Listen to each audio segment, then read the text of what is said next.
कौन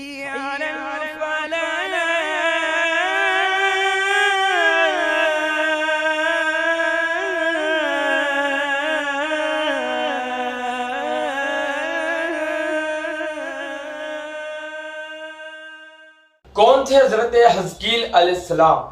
और हजरत हिजकील अलैहिस्सलाम की कौम का एक ऐसा वाकया जो कि उनकी कौम के 70,000 लोग मर गए थे और फिर जिंदे हो गए थे।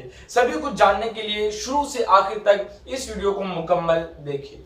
मेरे प्यारे आका सल्लल्लाहु ताला अलैहि वसल्लम के प्यारे दीवानों, हजरत मूसा अलैहिस्सलाम के तीसरे खलीफा थे हजरत हिजकील अलैहिस्सलाम। हजरत मूसा के पहले खलीफा यूशा बिन नून अलैहिस्सलाम और दूसरे खलीफा हजरत कालिब बिन युहना अलैहिस्सलाम और तीसरे खलीफा हजरत हिजकील अलैहिस्सलाम थे। मेरे प्यारे आका सल्लल्लाहु ताला अलैहि वसल्लम के प्यारे दीवानों, इनकी कौम इन्हीं के एक शहर में रहा करती थी। हजरत हिजकील अलैहिस्सलाम के साथ उनकी कौम रहा करती थी। उस कौम के 70,000 लोग थे। जब कौम के अंदर कौम बनी इस्राइल में ताउन की वबा फैल गई तो ये लोग डरने लगे। कौम हिजकील अलैहिस्सलाम डरने लगे और जान का खतरा जब उन पर आया तो उन्होंने सोचा कि हम यहां से भाग निकलते हैं। 70,000 लोग शहर से बाहर निकले और जंगलों में जाकर रहने लगे। अब हुआ ये कि अल्लाह ताला को उनको ये अमल बड़ा ही नागवार गुजरा, नापसंदीदा गुजरा। तो अल्लाह ताला ने एक फरिश्ते से कहा कि जा और इनके ऊपर अजाब नाजिल कर। वो फरिश्ता आया और उसने ऐसी चीख मारी कि तुम सब मर जाओ। वो चीख सुनकर 70 के 70,000 लोग मर गए। मेरे प्यारे आका अलैहिस्सलाम के प्यारे दीवानों, कुछ दिन गुजरे तो बदबू आने लगी। तो अतराफ के रहने वाले और जंगलों में रहने वाले परेशान हो गए।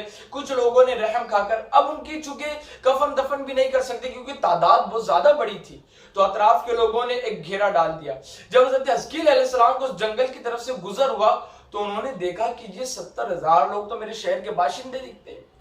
हजरत हिजकील अलैहिस्सलाम गिड़गिड़ा कर अल्लाह ताला से दुआ करने लगे, ए रब्बे करीम, इनको बख्श दे, इनको माफ कर दे।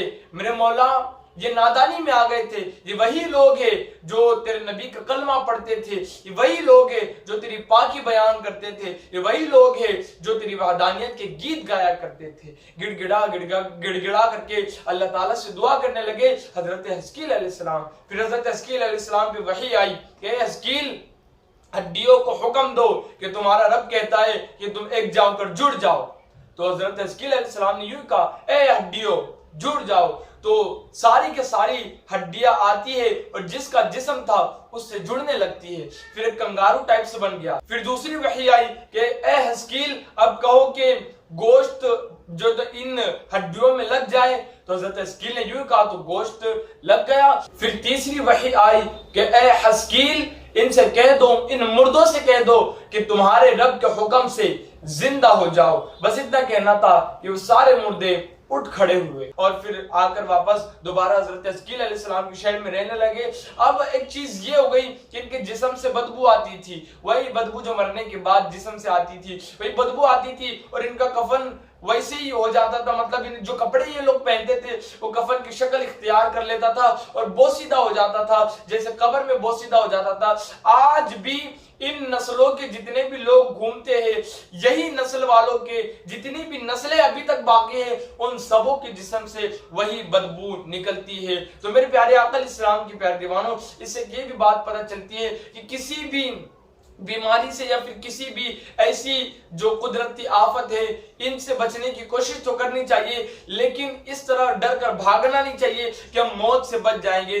बिल्कुल मौत उसी वक्त आएगी जब तुम्हारी तारीख मुकर्रर होगी, उसी वक्त पर तुमको मौत आनी है। मौत से डर कर भागने की कोशिश न करे, बल्कि उसकी वहदानियत का गीत गाते रहे, उसकी पाकी बोलते रहे, सुकून और इत्मीनान के साथ अल्लाह ताला की इबादत करके अपनी जिंदगी के लम्हात गुजारने की कोशिश करते रहे।